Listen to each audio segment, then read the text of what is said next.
All right, collecting comics in the 90s. Here we go again. And, it's our guy Pat McCollum talking about movie adaptations. He's talking about how very often they're not very good whatsoever. They don't put A-listers on movie adaptations. And he makes the argument about how it's a missed opportunity, in his opinion, to recruit new comics fans. You know, if they're coming out of the movie theater and they enjoyed the movie, if you had a good comic to offer them, you could pick up some of those people as comics fans. Opportunity that publishers have never really capitalized on.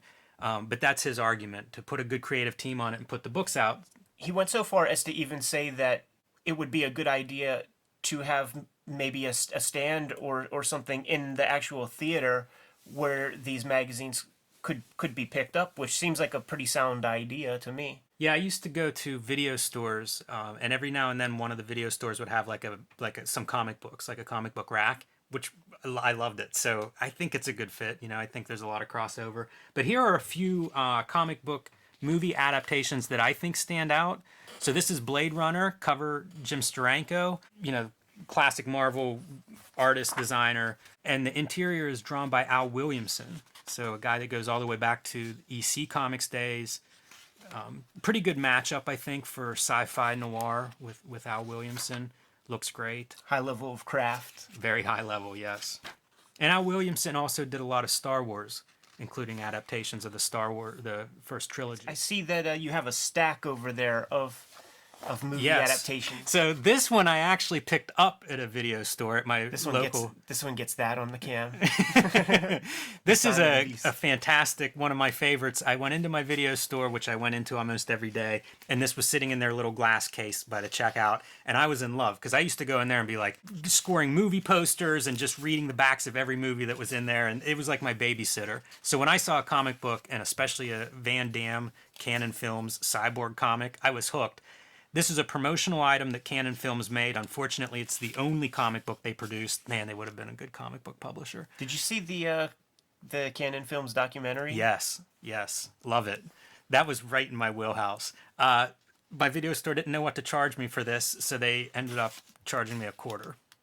Quarter well spent. Very well spent. I love the coloring too. It's Especially, very strange. I'm glad you said that when we got to this panel right there. Then You have more. I have a couple more. So this is one that maybe lands outside of what you would expect for movie adaptation, but this is the storyboards from Akira, drawn by Otomo. Maybe stretching what constitutes a comic adaptation of a movie, but this is kind of phenomenal. This is my favorite version of Akira. Like you said, it's Katsuhiro Otomo doing the complete thing. For those of you at home, very often there's a staff of people working on a comic, even though one name gets the ultimate credit.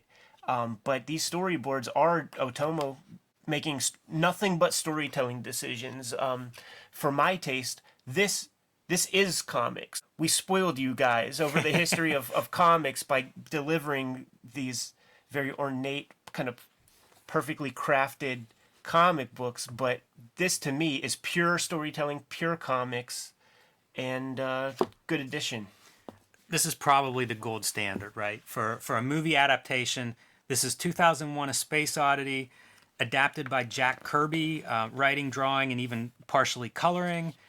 It's oversized, Marvel Treasury edition. It's just about a flawless comic and a movie adaptation. This is the Marvel Treasury edition to have. If you have any in your collection, you want this one. Close second being Captain America Bicentennial Battles. This is something that would be a movie adaptation, maybe in reverse. So this is Alien Encounters number 6, and the adaptation is the short story that They Live is based on. Really? So this is very influential for John Carpenter, who's a known comics fan. It's just a short, I think it's a 6-page story. It follows the same storyline. It's based on the same short story that They Live is based on. So this is what the guy sees?